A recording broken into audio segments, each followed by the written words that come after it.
नमस्कार दोस्तों। हम लोग मगध के उत्कर्ष से संबंधित प्रीवियस ईयर क्वेश्चन हल कर रहे थे। आज का आज का पहला क्वेश्चन सुमेलित करने के लिए है, जिसमें एक तरफ शासक हैं और दूसरे तरफ उनसे संबंधित व्यक्ति हैं। तो चलिए इसको देखा जाए। ये पहला बिंबिसार है। तो हम पहले भी बता चुके हैं कि बिंबिसार के दरबार में उसका एक राजवैद्य रहता था जिसका नाम जीवक था। तो जीवक बिंबिसार से संबंधित है। उसके बाद बिंदुसार है।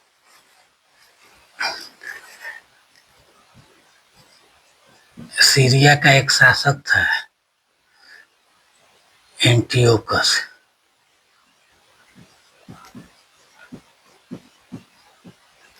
सीरिया के शासक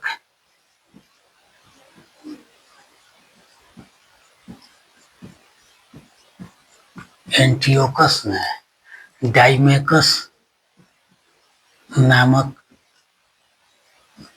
अपने दूत को मौर्य शासक बिंदुसार के दरबार में भेजा था।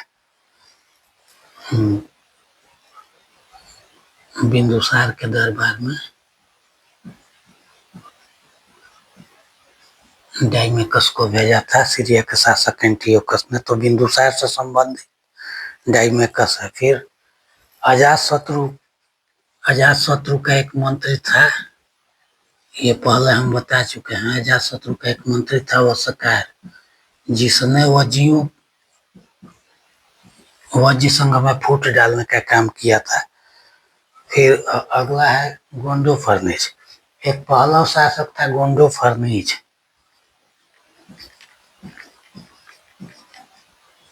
पहला शासक गोंडोफर्निज था, जिसके समय भारत में एक ईसाई धर्म प्रचारक आया था। इसका नाम था सेंट थॉमस। पहला शासक गोंडोफर्निज के समय में ईसाई धर्म प्रचारक सेंट थॉमस भारत आया था। तो इस तरह से पहले का हो जाएगा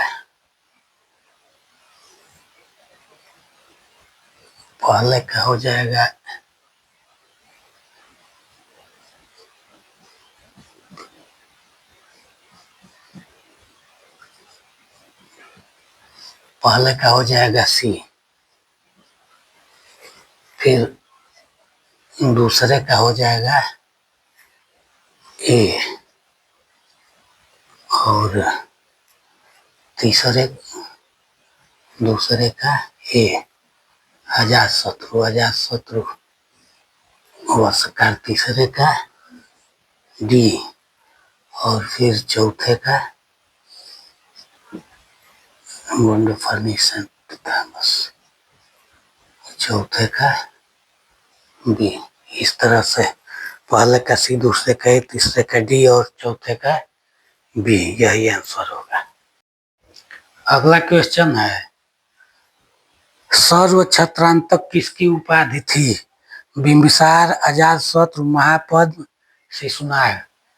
तो नंद वंश के प्रथम शासक महापद्मनंद कई उपाधियां धारण करता था। महापद्मनंद की कई उपाधियां थी, जैसे उसको महापद्म भी कहा गया है। महापद्म, उसको एकराट भी कहा गया है। महापद्म, एकराट, उग्रसेन भी कहा गया है।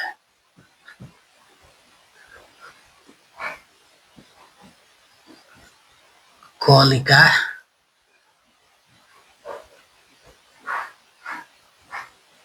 अंश, इसकी उपाधि कौलिका अंश भी था।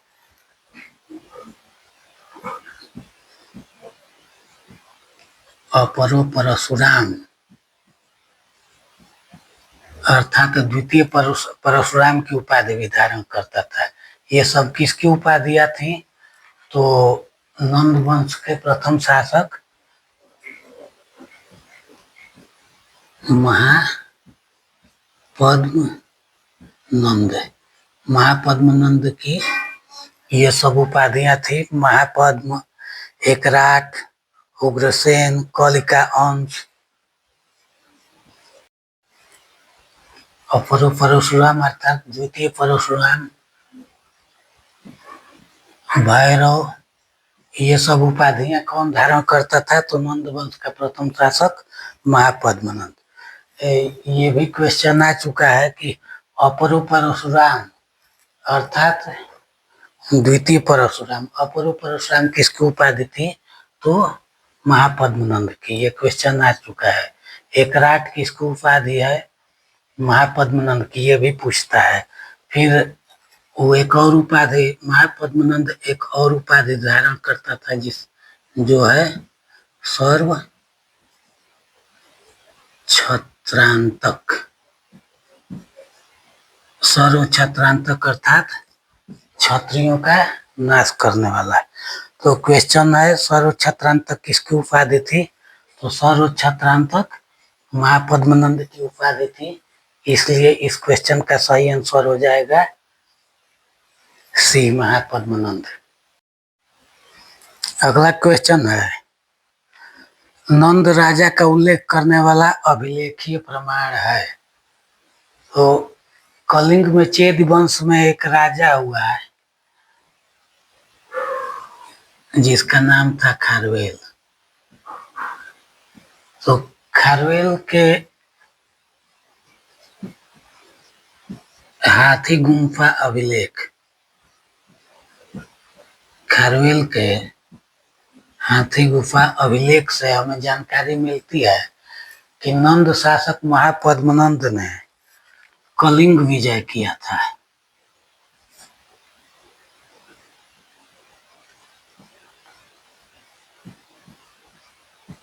नंद शासक महापद्मनंद ने कलिंग की विजय की थी और वहां से जिनसेन की मूर्ति मगध लेकर आया था और कलिंग में एक नहर का निर्माण भी करवाया था।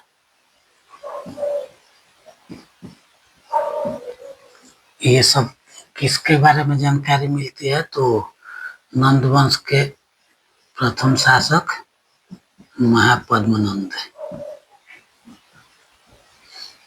महापद्मनंद कलिंग विजय किया था, वहां से जिनासन की एक मूर्ति मगध लेकर आया था और कलिंग में नहर निर्माण भी करवाया था। ये सब हमें कहाँ से जानकारी मिलती है?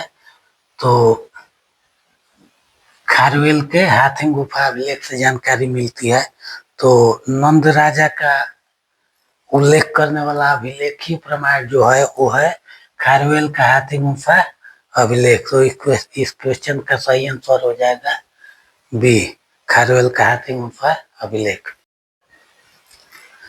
किस समकालीन संप्रदाय की नंद वंश के विनाश में भूमिका बताई जाती है? बौद्ध, जैन, आजीवक, चारवाक। तो नंद वंश के विनाश में आजीवक संप्रदाय की भूमिका थी। तो नंद वंश के विनाश में आजीवक संप्रदाय की भूमिका बताई जाती है। इस क्वेश्चन का सही आंसर है सी, आजीवक। किस तमिल लेखक ने नंद शासकों द्वारा संचित अपार धन संपदा का उल्लेख किया है? कुलशेखर, मामूलनार, कंबन और मधुर कवि। तो नंद शासकों के पास बहुत ज्यादा धन संपत्ति थी जिसकी जानकारी कई स्रोतों से मिलती है। जैसे सोमदेव के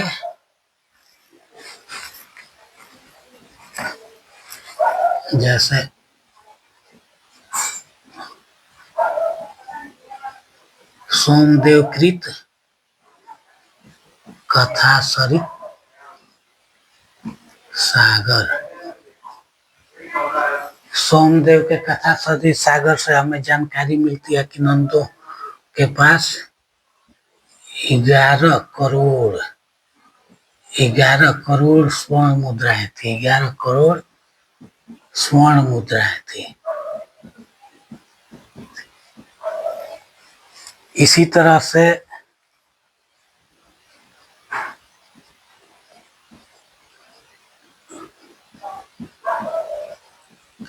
ह्वेनसांग से जानकारी मिलती है कि पाटलिपुत्र में 5 जैन स्तूपों में नंदों ने बहुत ज्यादा मात्रा में धन संपत्ति इकट्ठा कर रखा था। ह्वेनसांग इसकी जानकारी देता है। फिर एक विद्वान है टर्नर। टर्नर महोदय बताते हैं कि नंदों को धन बटोरने का व्यसन था। इनको धन बटोरने का व्यसन था, धन बटोरने की आदत थी। नंद शासक जो थे, जैसे धननंद था तो पेड़ का जो गोद होता है उस पर भी उससे भी टैक्स वसूलने का काम करता था। जनता पे गलत तरीके से टैक्स लगाना, उसकी वसूली करना, किसी भी तरह से जैसे भी हो सके कोष में धन इकट्ठा करना, धन जमा करना, ये नंद शासकों की प्रवृत्ति थी। महापद्मनंद नहीं, अंतिम शासक धननंद के बारे में ये ज्यादा इस तरह की जानकारी मिलती है। और एक लेखक, तमिल लेखक हैं मामूलनार। ये तमिल लेखक थे। तमिल लेखक मामूलनार में भी नंदों द्वारा धन संपत्ति इकट्ठा करने की जानकारी दी गई है मामूलनार द्वारा। और अंतिम नंद शासक जो धन नंद था, वो गंगा की तलहटी में बहुत ज्यादा मात्रा में धन छिपा के रखा था। तो इस तरह से तमिल लेखक मामूलनार ने भी नंदों के धन संपत्ति के बारे में जानकारी दिया है। अत्यधिक मात्रा में ये लोग धन संपत्ति इकट्ठा करके रखे थे। तो इस क्वेश्चन का सही आंसर हो जाएगा बी, मामूलनार। निम्नलिखित नंद शासकों को तिथि क्रमानुसार व्यवस्थित कर दिए गए कूट से सही उत्तर का चयन कीजिए। तो ये नंद वंश के शासक हैं, इनको क्रम से करना है, किसके बाद कौन राजा हुआ, तिथि क्रमानुसार व्यवस्थित करना है और इस कूट में से सही उत्तर का चयन करना है। तो नंद वंश में 9 शासक हुए।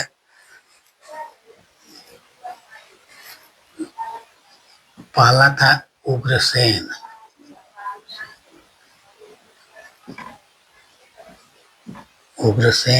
उसके बाद पंडुक,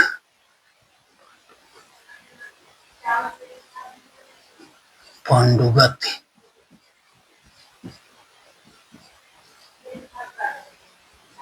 भूतपाल,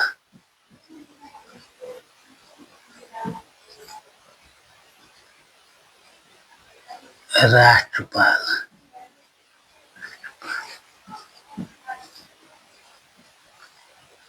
गोविसाणक,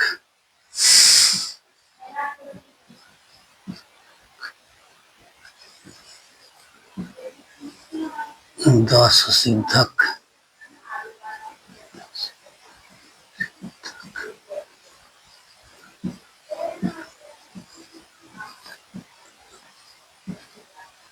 कैवर्त और धनवंत।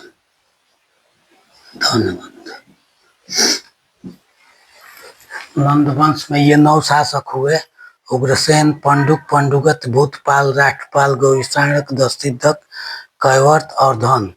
नंद वंश का पहला शासक महापद्मनंद था, जिसको उग्रसेन भी कहा जाता है, और इस वंश का अंतिम शासक था धननंद।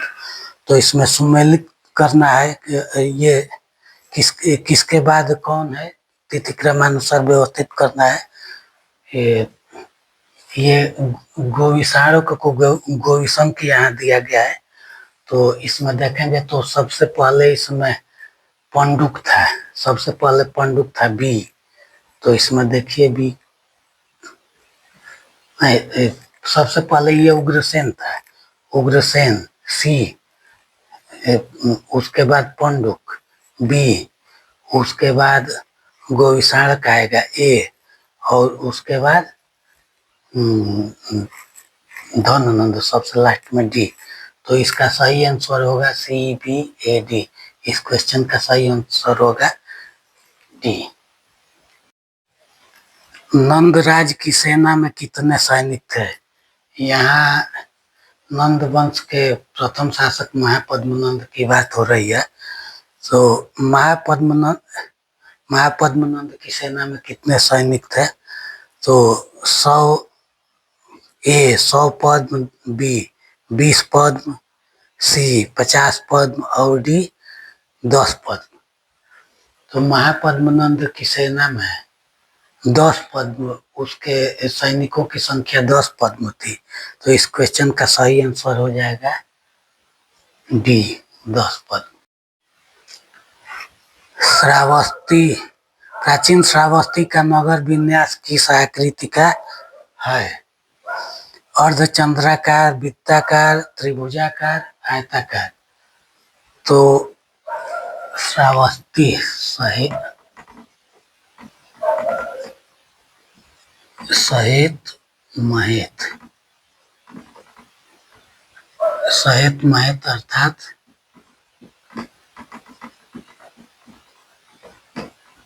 श्रावस्ती का आकार अर्धचंद्राकार था। तो इस क्वेश्चन का सही आंसर है ए अर्धचंद्राकार। नंद शासकों की राजधानी कहाँ थी? बोधगया, कन्नौज, नालंदा, पाटलिपुत्र। तो बोधगया राजधानी नहीं थी, बोधगया में महात्मा बुद्ध को ज्ञान की प्राप्ति हुई थी। कन्नौज भी नंदों की राजधानी नहीं थी, कन्नौज में पहले मौखरी वंश, उसके बाद हर्षवर्धन,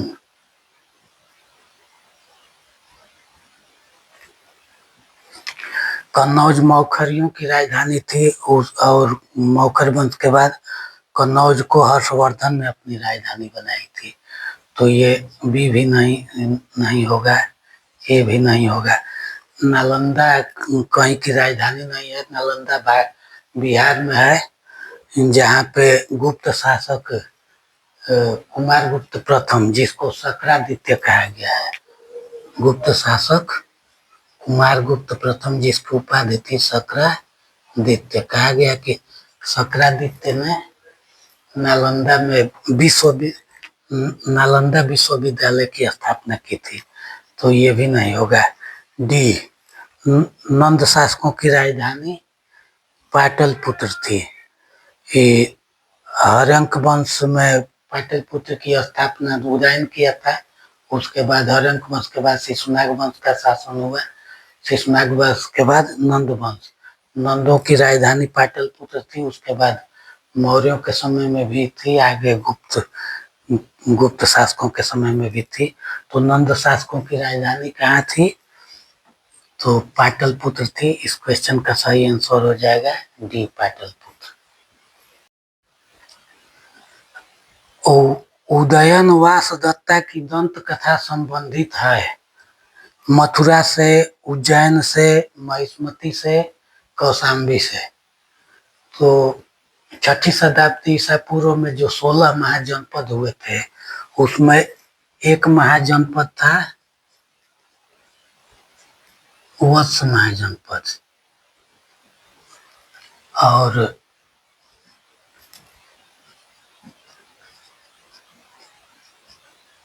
एक था अवंती। वत्स की राजधानी कौशाम्बी थी, और यहाँ का शासक जो था उसका उदयन नाम था। ये वत्स है और ये अवंती है। वत्स महाजनपद, अवंत महाजनपद। तो वत्स का शासक उदयन था और अवंती का शासक प्रद्योत था। प्रद्योत। तो प्रद्योत की एक लड़की थी जिसका नाम था वासदत्ता। वत्स नरेश उदयन एक बार अवंती राज्य में प्रद्योत के यहाँ कारागार में कैद था। अवंती की दो राजधानियां थी, एक महिष्मती और दूसरी जो थी उज्जैन थी। और इसकी राजधानी कौशाम्बी बताया है।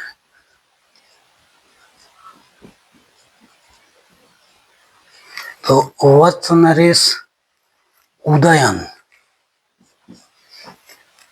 अवंती नरेश प्रद्योत के यहाँ उज्जैन में कारागार में कैद था और वहीं पे वत्स नरेश उदयन और अवंती नरेश प्रद्योत की कन्या वासदत्ता के बीच आपस में प्रेम हो जाता है, जिसकी जानकारी हमें महाकवि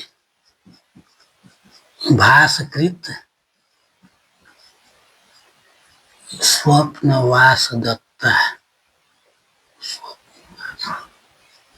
दत्ता से जानकारी मिलती है।